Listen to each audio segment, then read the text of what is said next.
It's great to be here at this wonderful event, which, as I said this morning, is celebrating a massive achievement of the scholarly attention being paid to astrology.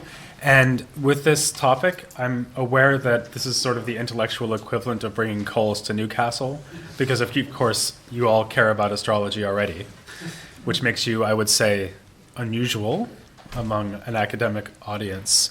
But what I want to talk about is why philosophers, or at least historians of philosophy in particular, should be interested in astrology. So I'm going to be talking about three areas in which the history of astrology plays a really important part, I think, and often an underestimated part in the history of philosophy. Two of these, I guess, are fairly obvious, or at least not very surprising, namely theories of causation and free will and determinism. You might have noticed that Charles and Carmela Baffioni already touched on those issues before, and I'm going to be saying some things about those that actually resonate quite well with what they were saying. And then the third area I think is a little bit more surprising and is political philosophy. So as we're going to see, there's, I think, two ways in which the history of astrology is important to be aware of for people who are interested in the history of political thought. Okay, so beginning with theories of causation. Here's an idea we've also already seen today from Michael Noble's paper. In general, philosophers, at least as far back as Aristotle, think that to know or understand something, here understand might be a better translation, requires grasping the thing in question through its cause, or at least this is the best way of understanding something. So in technical terms, Aristotle would tell you that a demonstrative syllogism, which is the kind of proof you get in proper science, always invokes a middle term, which is causally explanatory of the conclusion, right? So, for example, if your syllogism is all giraffes are animals, all animals have sense perception, then if that's really a demonstrative syllogism, I'm not sure whether it is or not, but if it is, that would explain why giraffes have sense perception, namely that they are animals, okay? So Aristotle himself says we think we understand something, and the verb for understand there is is the episteme word. This is where we get the word epistemology. We think we understand something in an unqualified sense when we think we know the cause, the idea, on account of which something is. But as Michael said, there is also a kind of knowledge which goes the other way. So rather than going from causes to effects, you go from effects to causes. Famously, this is taken up in Latin philosophy as the difference between propter quid and quia demonstration. And generally speaking, everyone agrees, following Aristotle, that it's better to know something through the cause than through the effect. Generally speaking, we might say that to know about something through the effect just kind of tells you that the cause is there, whereas knowing through the cause actually explains the effect. Now, a further idea, which arguably is also in Aristotle, but most definitely is in late ancient philosophy, in Neoplatonism, is the idea that Michael also mentioned, actually, namely that causes are superior to their effects in some more robust sense. So they're not just superior in the sense that they're more illuminating for us, so epistemically superior to the effects, but they actually must kind of outrank the effects in a metaphysical sense. And you might think this is actually quite strange. Actually, I'll go further than that. This is quite strange, right? Because if one billiard ball hits another and makes it move, it doesn't seem like the cue ball is metaphysically superior to, I guess, not the 8 ball, because you're not supposed to hit whichever ball gets hit by the cue ball. But of course, they're thinking in a Platonic framework where the true causes are maybe going to be divine or going to be transcendent forms or something like that. Maybe this rule will apply to certain kinds of causation and not others. In general, this is quite a complicated issue, but broadly speaking, they would tend to find it intuitive that causes are ontologically superior to their effects. And so when al-Kindī, the person who, as we said earlier today, got Abu Mashar interested in astrology and astronomy. When al-Kindī says in his On First Philosophy, the knowledge of the causes is more noble than the knowledge of the effect, he is not only saying that knowledge of causes is more illuminating or explanatory, he's actually saying that the causes are in themselves superior things that are being grasped in order to understand inferior things. And then we get the same idea in Abu Mashar towards the beginning of his great introduction. For everything that is cause, its cause is prior to it in level. The effect is posterior to the cause, and we know the cause through the effect. And so what I'm trying to point out here is that Abu Mashar takes up this idea that causes are epistemologically prioritized, but also are somehow ontologically prioritized. So this is one reason why Abu Mashar thinks that he can make a convincing case for the superiority of astrology to other sciences, which is another part of his agenda at the beginning of the Great Introduction. He wants to say not just that astrology is a science, which is of course already something that a lot of thinkers in antiquity and the Middle Ages would have rejected. He wants to say that it's a science that's better than other sciences. And here he's thinking of one of his major sources, Ptolemy. So this is whichever Ptolemy he thinks wrote the Almagest, because as we heard earlier today, he thinks there's more than one Ptolemy. And there's a famous passage from the start of the Almagest where Ptolemy explains why, and here we're really talking about astronomy, not astrology, because it's the Almagest, but of course that's a blurry line in this tradition. So he's trying to explain why astronomy is really the best of the human sciences. And he says, the first two divisions of theoretical philosophy should rather be called guesswork than knowledge. These two divisions are theology and physics. Theology is guesswork because of its completely invisible and ungraspable nature. Physics because of the unstable and unclear nature of matter. So theology is too high, physics is too low. Hence, there's no hope that philosophers will ever be agreed about them. So we were drawn to the investigation of that part of theoretical philosophy, namely mathematics, as far as we were able, the whole of it, but especially to the theory concerning divine and heavenly things. And this is also the best science to help theology on its way, since it's the only way that can make a good guess at the nature of that activity which is unmoved and separated. Notice that Ptolemy here is doing something that picks up on a lot of the themes I've already mentioned. So he's saying that astronomy, which is the kind of mathematics he's going to be doing in the Almagest, is the best science you can have, even though it doesn't study the best objects. Because, of course, the best objects are the gods. But you can't really do that. You can't study the gods. And here he doesn't really explain why, but the reasons leap to mind. So, for example, if you understand things through their causes, then you're never going to really understand God or the gods because the gods have no causes. But here the idea seems to be a little bit less technical. He's really just saying the gods are so supreme that they kind of elude our understanding, whereas the stars, you can see them. So that's something you can study.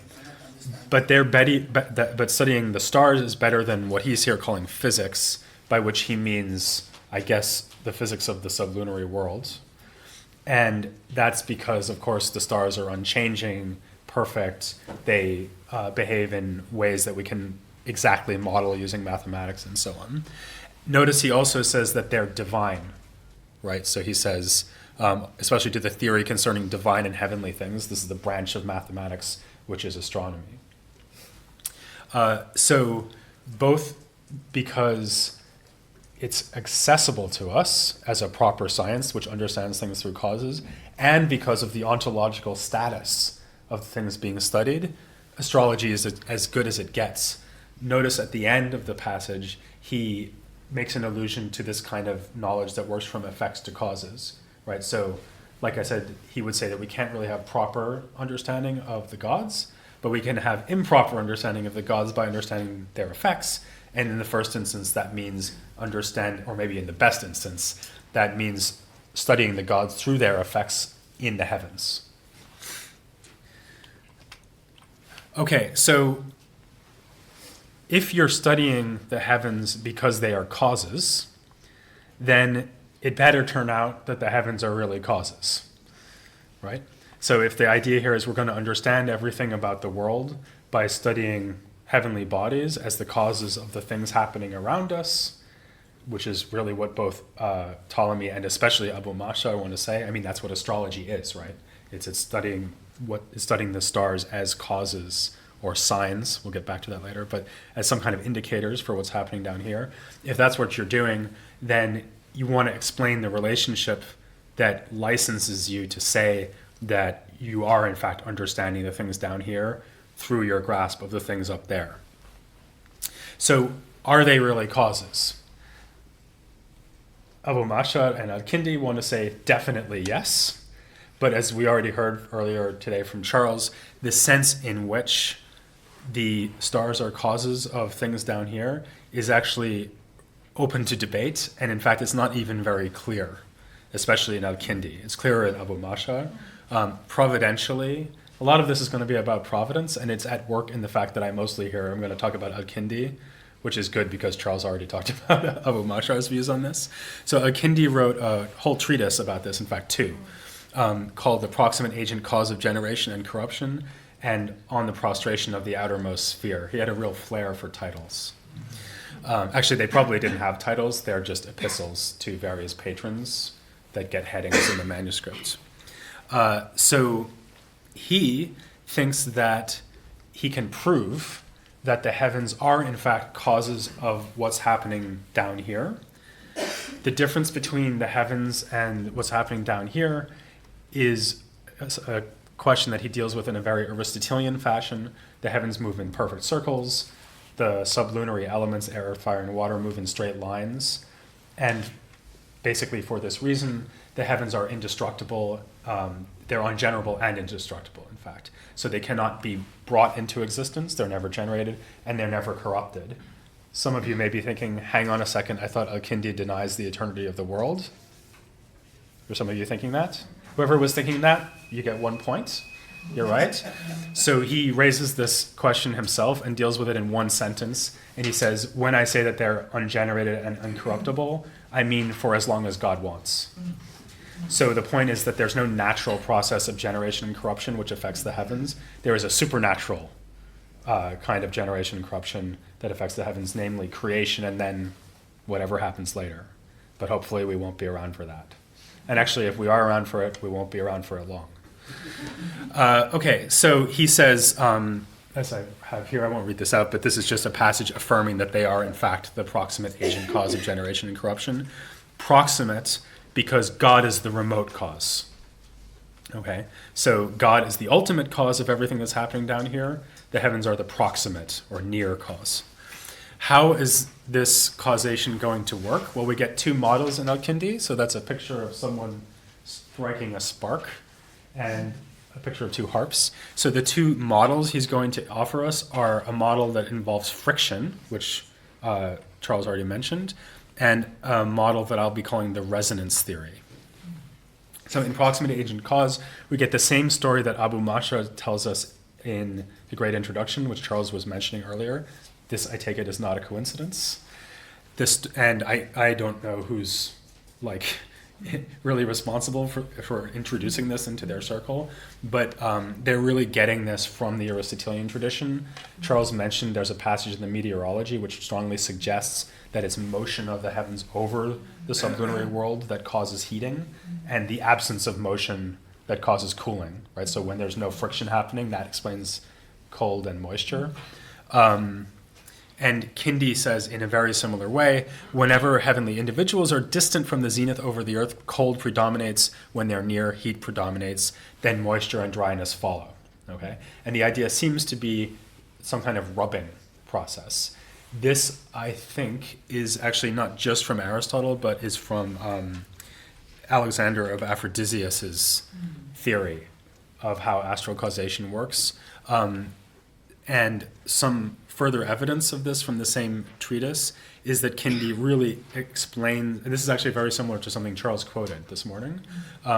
He says, we find that things producing heat and other things through motion do this more intensely the larger they are, the closer they are, the faster they are, the lower they are above the affected place. Here he's thinking of the passage from the meteorology that Charles quoted. Okay, and Charles thought this was good evidence that Aristotle believed that the causal mechanism is friction. And here, as so often, al-Kindī agrees with Charles. So they're both in good company. But there's another way of explaining this, which you get in other texts by Kindī. For example, a work on the tides, which is actually another, you could actually read as a third treatise devoted to the question of the heavens' influence on the sublunary world. If you think about the heavens' influence on us, the obvious thing to mention is not like my uncle went to an astrologer and the astrologer said, don't take the trip, and then the ship was wrecked. I mean, you could try that sort of story, but it's much easier to say the seasons, the crops, the tides. And actually the tides are the best example because they're actually not that obvious, right? So you have to sort of know what you're doing to talk about the tides. Everybody knows about summer, and it has something to do with the sun. So the tides are a perfect example, sort of in between, totally commonsensical, and so difficult to explain that it's going to be difficult for anyone to believe you. So he in fact does this. He says it's really the location of the moon that affects the tides, which is even, I guess, true. Some of you will understand this better than I do. Probably it might even be that all of you understand this better than I do, but the moon has something to do with the tides. Okay, and here's his explanation, not friction. He says, the harmony of the moon's ratio to that of the sphere of water and earth, as we've explained in our discussions of harmony, is the cause of the tides. Thus, some said that the moon is watery, whereas others said that it is earthy. And I think that there's material in the text on astrological weather forecasting that Charles edited and translated that bears out this theory. So you get these passages that say things like such and such a planet causes such and such an effect because that planet is moist or because that planet is dry, rather than because when that planet is far away from the zenith, it's not causing motion over that space in the sublunary world. It may be actually that the astrological weather forecasting texts have both kind of stories involved. So I think in Kindī we really have sort of two ideas about how the heavens bring about their effects down here. He is probably giving us two different stories. First of all, because he's drawing on different sources. Second of all, perhaps there's some kind of chronological distinction. And in fact, to bear out that theory, there's another work by Kindī. I don't have a slide about this work, but there's a work called On Res, usually called by its Latin version De Radiis, which I think it was written late in his career, which really brings in a kind of third theory, which you might think is closer to the harmony theory. And the theory is basically that all bodies emit rays, which explains action at a distance. So this explains the effects of the heavens, he explicitly says, but also things like magic effects, talismans, but also things like sight. So I think probably what happened here is that he was also working on optics, and he kind of extrapolated his optical theory of rays and light rays and visual rays to the realm of magic and astrology. At least this is a theory that I've argued for elsewhere. But it's clear that there was a long stretch of Kindī's career where he was primarily interested in the harmony theory. And if you think, well, where would the harmony theory have come from? The clue is in the title. It comes from musical theory. And if you look at al-Kindī's works on music, which Carmela has actually worked on, you see that there's a very extensive use of the idea that if two systems have the same structure, they can influence each other.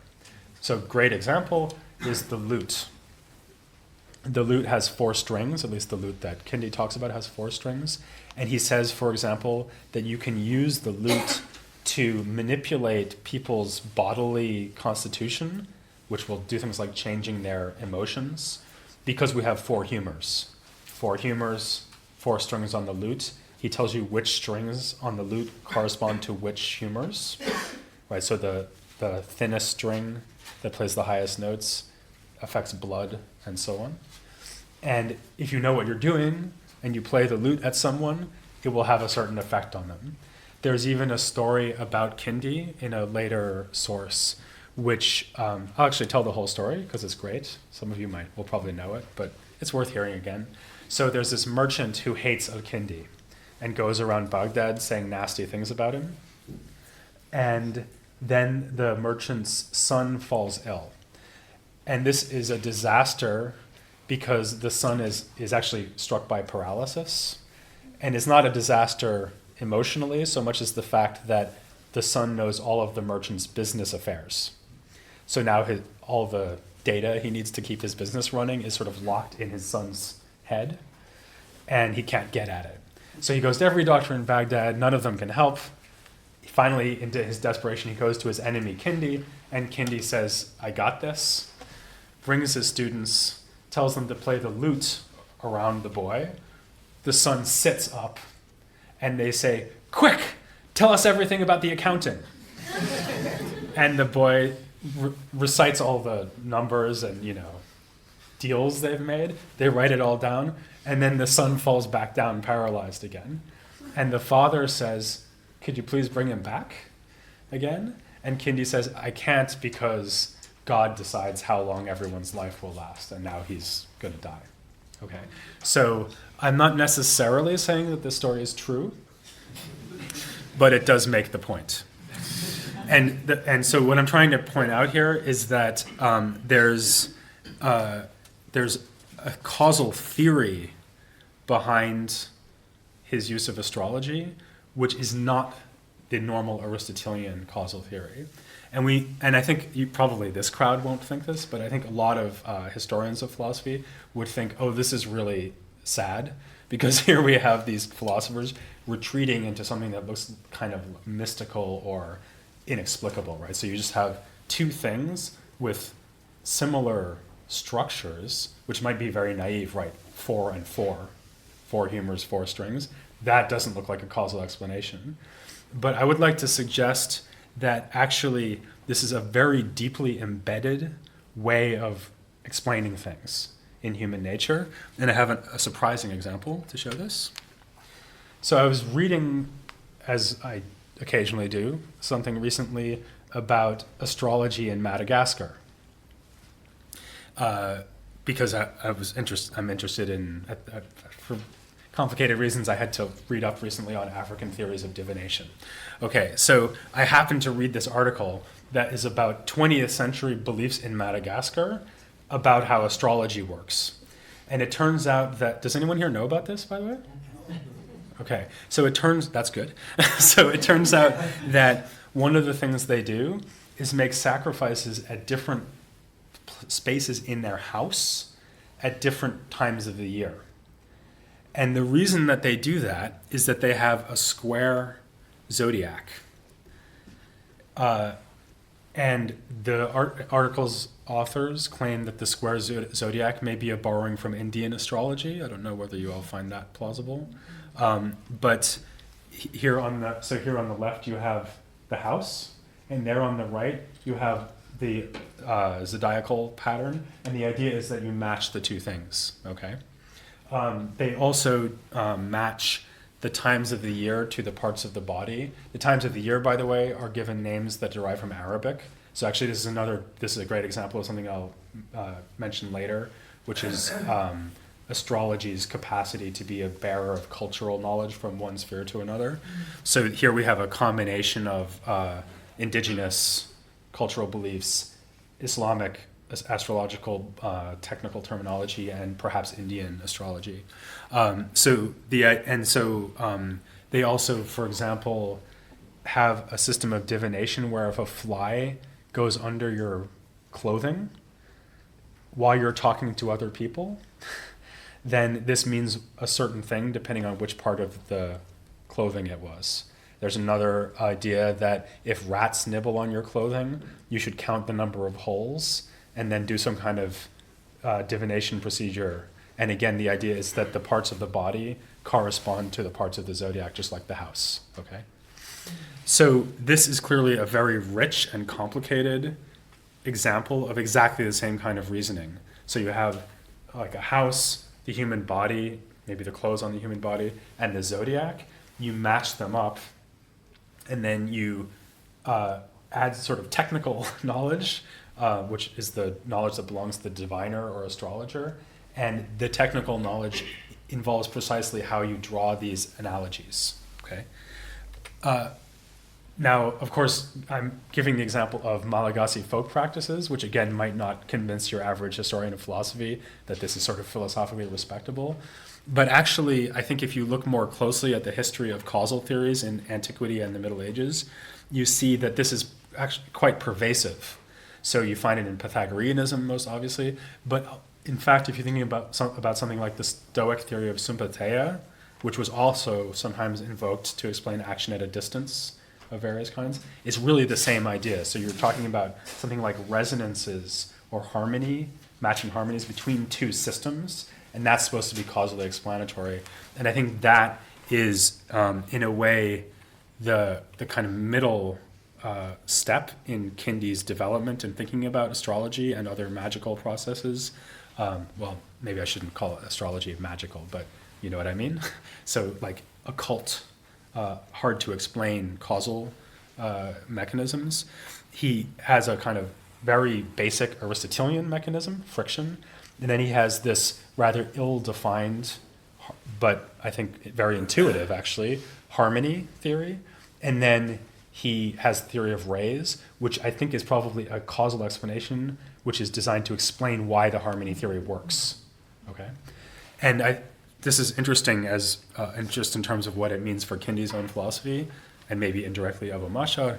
But I think it's also just interesting to see that, so to speak, professional philosophers had such a rich conception of the different ways that causation can occur. Okay, second theme, freedom and determinism. So the friction theory clearly indicates that we have efficient causation. That's what Aristotle would call it. That's real causation. The harmony theory I've been talking about as a kind of causation as well, but you might take the harmony theory or something like it to work without actually being causal, right? So clearly in a case like playing the lute to make the person's body change, it's causal. But you might think, for example, that the stars are not causing things to happen down here, but are merely a sign of things happening down here because they both trace back to another cause, right? And Plotinus says something like this in a treatise that he wrote about astrology. Those who know how to read this sort of writing, the writing in the sky of the stars, by looking at them as if they were letters, read the future from their patterns, discovering what is signified by the systematic use of analogy. For instance, if one said that when the bird flies high, it signifies some heroic deeds. So his point here is that this kind of, and notice this is really the analogy theory I've been talking about, the sort of resonance idea, but he's giving an example that makes it clear, I take it, that no causation is involved. So the bird doesn't cause anyone to perform a heroic deed, and even people who practice bird augury don't think that. They just think that it's a sign of it, right? And so there's some literature on this, actually written by historians of philosophy, which discusses the difference between hard and soft astrology. So hard astrology is basically deterministic astrology, where the stars are actually causing everything to happen. Soft astrology means that the stars don't cause anything to happen, but only signify it, like writing. So it's almost like getting a letter from God that says, here's what's going to happen. The letter is written with the stars in the heavens, but it's still a letter from God. And it just tells you what's going to happen. It doesn't tell you anything about why what's happening is going to happen. And without going into it too much, earlier today we were debating the question of what the present truth of a future event means about the future event.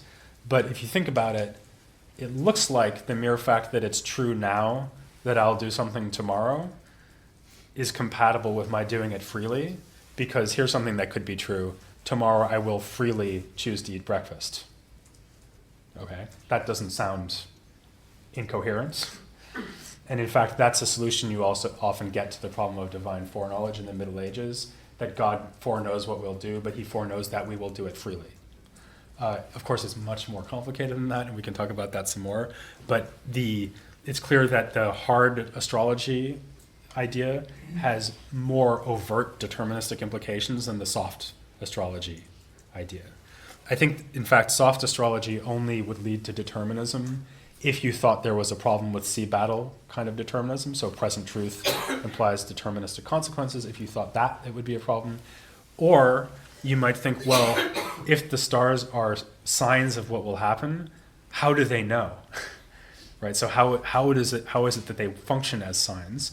And if the answer turns out to be something like God moves them because he's sort of encoding in them a story about what will happen, and he knows what will happen later because he's causing it to happen, then the reason they function as signs is because of some other deterministic system, like God's causing it to happen. Okay? But you could think that the stars just foretell what's happening contingently or freely. So you get this contrast between hard and soft astrology. I want to say, though, that there's I think a more common view, which I'm going to, as of right now, introduce a neologism for, which is firm astrology. So it's supposed to be halfway between hard and soft astrology. So it's not that hard. And the theory here is that stars cause some things and not others. So what tends to happen in the Middle Ages is that critics of astrology accuse the astrologers of being hard determinists. So a famous example is Giles of Rome. Well, maybe not Giles of Rome, but whoever wrote The Errors of the Philosophers, which is ascribed to Giles of Rome, has a chapter about al-Kindī in which he attacks Kindī, and the main reason he attacks him is for being a deterministic astrologer. Notice he says, for this reason, because he's a determinist, he deemed ignorant for hoping, desiring, and fearing anything, since such emotions belong properly only to things that can happen otherwise than they do. Here he's thinking about a passage from al-Kindī's al-Rayz, which is actually explicitly determinist. So he's got a point. The reason he's saying this thing about it would be ignorant to hope and fear and so on is that Giles is referring to a passage in Chapter 9 of On Interpretation, where Aristotle gives the sea battle argument for determinism that Carmela was talking about. And then Aristotle says, if determinism were true, then everyone would be deluded in wondering what will happen, wanting things to happen, making plans, because actually everything that's going to happen is going to happen necessarily. So there's no reason to wonder or hope or wish. It'll just happen. And it makes no sense to act as if things were contingent. As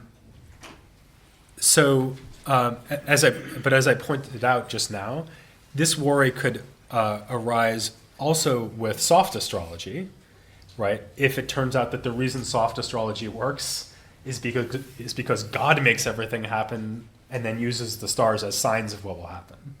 Okay, so either way, you could have these deterministic worries, and actually, I think there's probably a philosophical error going on in some of the literature on astrology where they think that hard astrology is deterministic and soft astrology isn't. Because with soft astrology, the question is, well, why does soft astrology work? And most of the plausible answers turn out to be deterministic. So, in fact, I think al-Kindī and Abu Mashar, this is contentious, but I'm just going to say that I think that Kindī and Abu Mashar, for the reasons we saw in the first part of this talk, were determinists. So they thought that astrology, first of all, they were hard astrologers. They thought that the stars cause everything to happen. They thought that the stars cause everything to happen as instruments of divine providence. And they thought that divine providence and hence astral causation extended down to everything that will happen in this world, down to the smallest detail. And I'm basing this pretty much on what they think astrology can do. I don't deny that, for example, in Abu Mashar, you have that passage that you mentioned about, well, maybe souls are exempt. But I think actually their use of astrology really only makes sense if they're determinists. I also, however, think that they were compatibilists. In other words, they think that something could be causally determined and yet still freely chosen. Because when I choose to do something freely, that's just an example of what the stars cause to happen. They cause me to choose. Okay? So the stars make me choose what to have for breakfast, so I'm choosing and I'm determined to do it, and everything's fine. I think that at least was Kindī's view. I'm less confident about Abu Mashar. How could a philosopher, especially an Aristotelian, avoid this? Well, they could retreat to something like firm astrology, where they admit that, along with Aristotle, that there is causal influence of the heavens, but stop short of saying that the causal influence goes down to the smallest detail.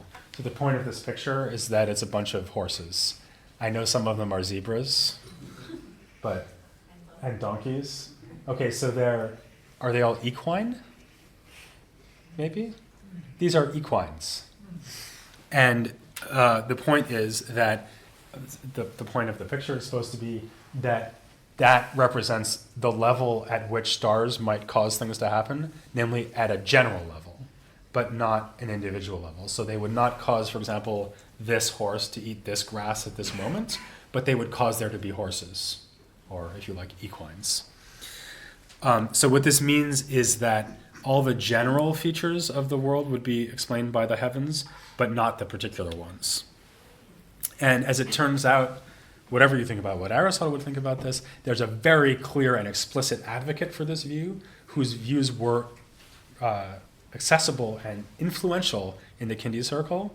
We've already seen him as a key transmitter of the friction theory. This is Alexander of Aphrodisias. So he wrote a work called On Providence, which was translated twice into Arabic, and is sadly lost in Greek, in which he asks how it is that the gods, by which he here doesn't mean the prime mover, but either the heavenly bodies themselves or the divine movers that move the heavenly bodies, but he just talks about celestial gods, at least in the translation. He asks, well, how is it that they exercise providence over the world? And then he says, well, in earlier philosophy, you see two opposed views. You have people like the Stoics, who think that everything is brought about by providence down to the smallest detail. And you have people like the Epicureans, who think that providence doesn't cause or explain anything. And both views are unworthy of any worthwhile philosophy, because it's obviously impious to deny providence, like the Epicureans, so that's out. But the Stoics go too far by explaining everything through providence, because that's deterministic. Not only, by the way, is it deterministic, but it also makes gods to blame for things that are terrible, like murder, right? Or like the rituals that Michael Noble was talking about in honor of Venus. So we don't want the gods bringing about things like that, because that would be inappropriate. But we want them bringing about something. So how do we explain this? Well, by the way, this passage I have here on the slide just explains this idea that a lot of the things that happen that are particulars are unworthy of the gods, so we don't want to blame the gods for their occurrence.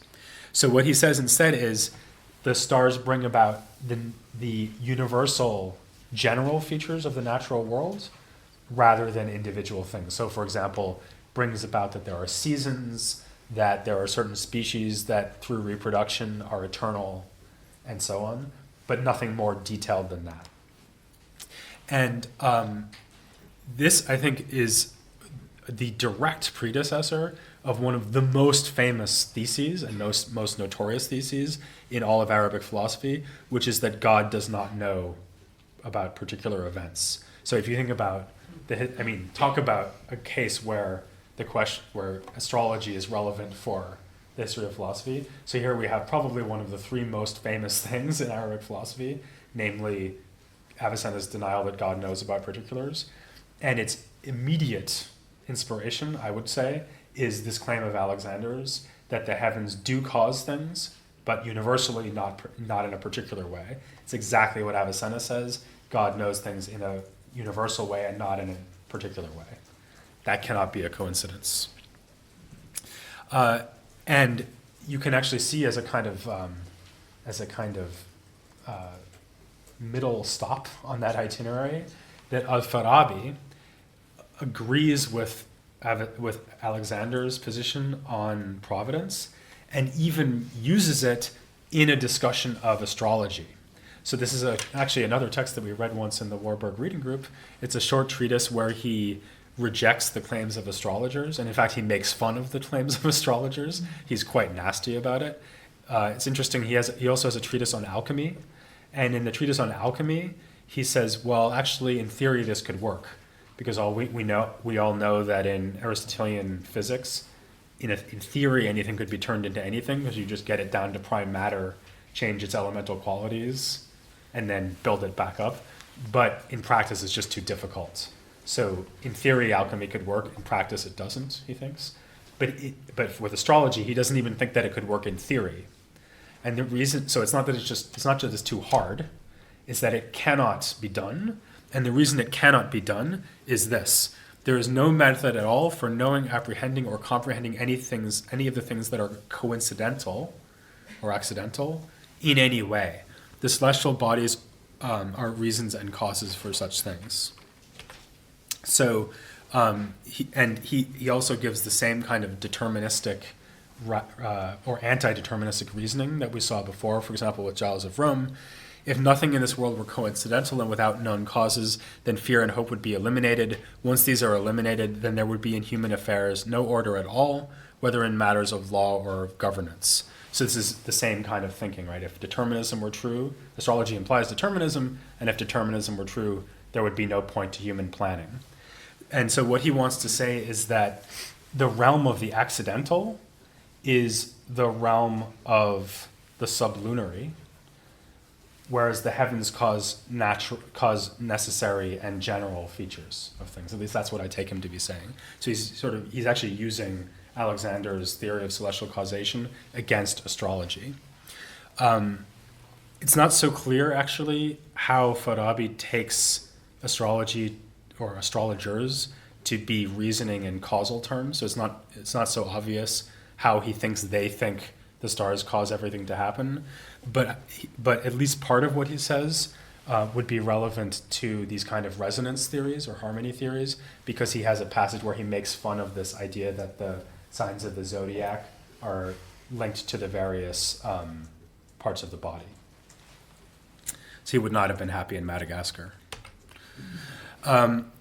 Another way of getting out of astrology, though, would be to admit that another way of getting out of astrological determinism would be to admit that they do affect particulars, but not all particulars. So then you need some kind of principled way of telling the difference, and this would be the time to bring in this idea that maybe the soul is exempt from astrodeterminism. This, I think, is what Plotinus thought, actually. So the reason he's a firm astrologer is that he thinks that stars are signs of what happens down here without causing it. So I guess in that sense he's a soft astrologer, but he's a firm soft astrologer because he thinks that that although the stars are signs of everything that happen, they don't guarantee what humans will do because humans are free.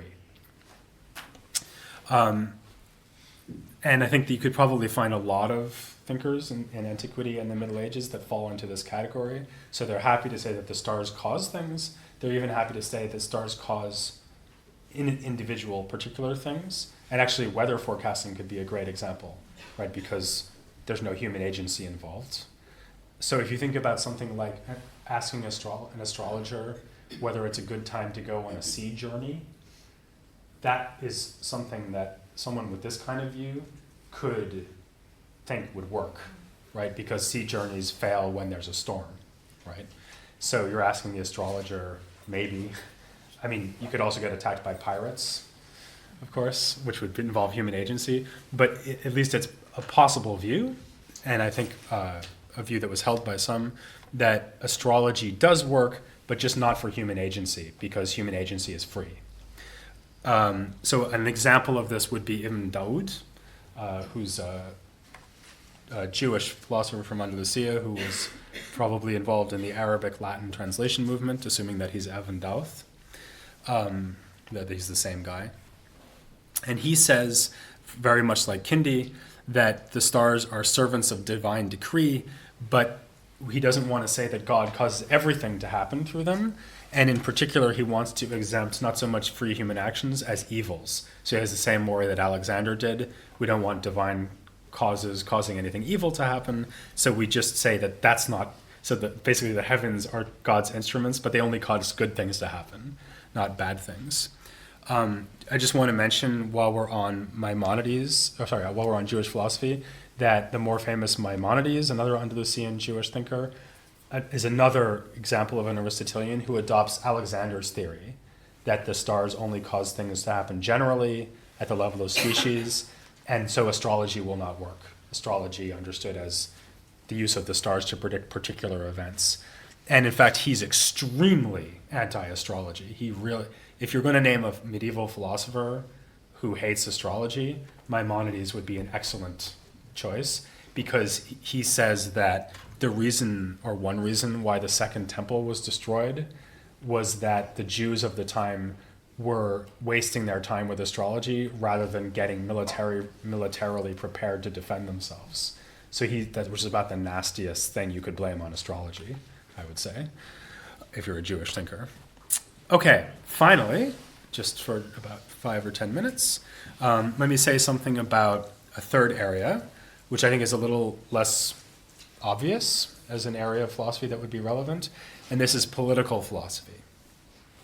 And here I want to say that there's 2 ways in which it's relevant. The first way is that we've seen already that there are these various attempts to describe the heavens as somehow being paralleled in other realms, like the body, the parts of the body, even the house. And in fact, that's just one example of a very pervasive feature of antique and medieval philosophy, which is this idea that you could compare the entire cosmos to smaller things that are closer to human everyday experience. So the most obvious case is the macrocosm-microcosm parallel, right? So the human is like the whole world because we have in us everything that exists in the world. But you also get the parallel to households sometimes, and also to cities. And this is really what I want to focus on. The idea that the cosmos is parallel to a city, and that the heavens, when they carry out his providential order, are acting the way that the officials in a city act when they carry out a king's order. Okay? So, sorry to keep bombarding you with Alexander, but here's another example of how Alexander is an important figure here. So he actually, in this treatise on providence, he actually compares the cosmos to both a city and a house. And he says that the householder is like the divine providential agents. So the male householder who's running an estate is what he has in mind, as is the king. And he uses these 2 analogies for the same reason. In both cases, he wants to say that the householder or the king doesn't bother themselves with every little detail of their system. So, for example, he says that the householder doesn't bother to go around catching the mice. The servants do that, right? But what the householder does do is tell the servants to catch the mice, right? So he says, in general, let mice be caught. And then the servants go around and catch each mouse, right? And similarly, again, I won't read this because it's a very long passage, but just at the end, he says, if he would devote himself to not observing all other things, both general and particular, his sight omitting not one of the things over which his authority holds, then he'd be occupying themselves for his entire life. Rather, the king's providence in general is general and maximally general, and his guardianship inclines towards this sort of providence. Okay, so he's explicitly trying to support his universal providence idea by drawing this analogy between the king and God. But you can use this analogy if you're an astrologer too.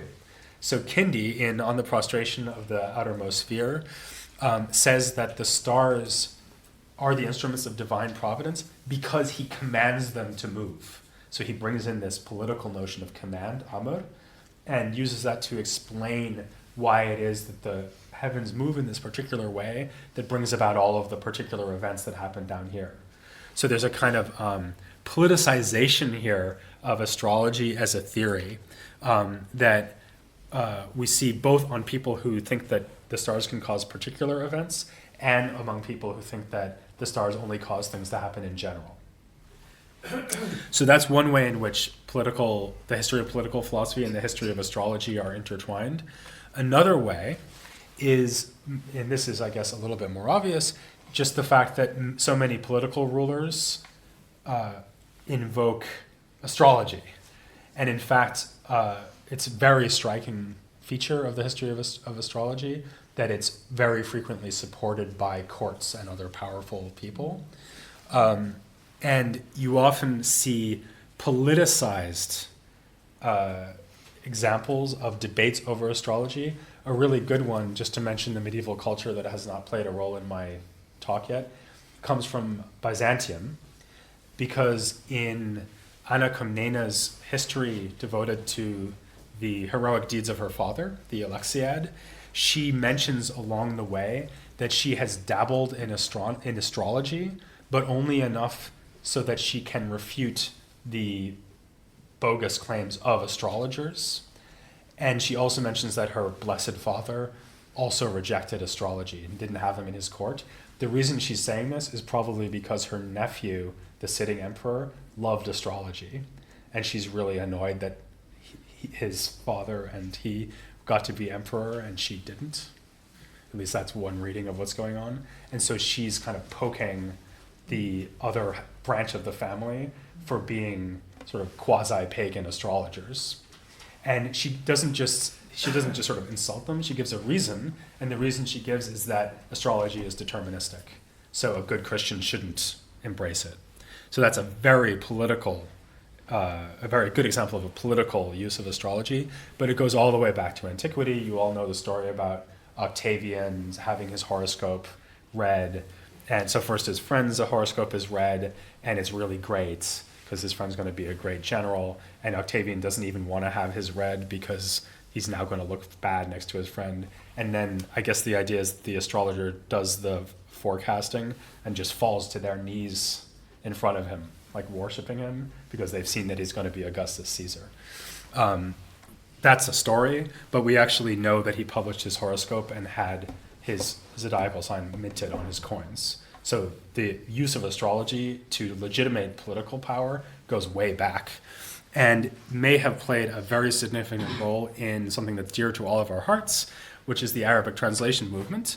So here's the Sheikh, Dimitri Kutas, saying, astrology was important for the early Abbasids because it performed two vital functions. A political one, in that it presented the dominion of the Abbasid state whose cycle was just beginning as ordained by the stars and ultimately by God, with the implied message to all potential opponents of the Abbasid regime that political activity against them would be futile, and an ideological one in that it inculcated the view of the Abbasid state as the legitimate and only successor in the grand scheme of things governed by the stars of the ancient empires in Mesopotamia and Iran. So, good point, Dimitri, as usual. Final thought, how worried should we be by this? So, I mean, if we take this really seriously, we can see that actually this thing that we love about astrology, and in fact, another reason why historians of philosophy should be interested in it, is that it's this vector of cultural exchange, right? So every time one culture takes on science from another culture, the first thing there is astrology, right? India into the Islamic world, Greece into the Islamic world into Latin, right? I mean, this is what you all work on, right? And here's a disquieting thought. It's all political propaganda.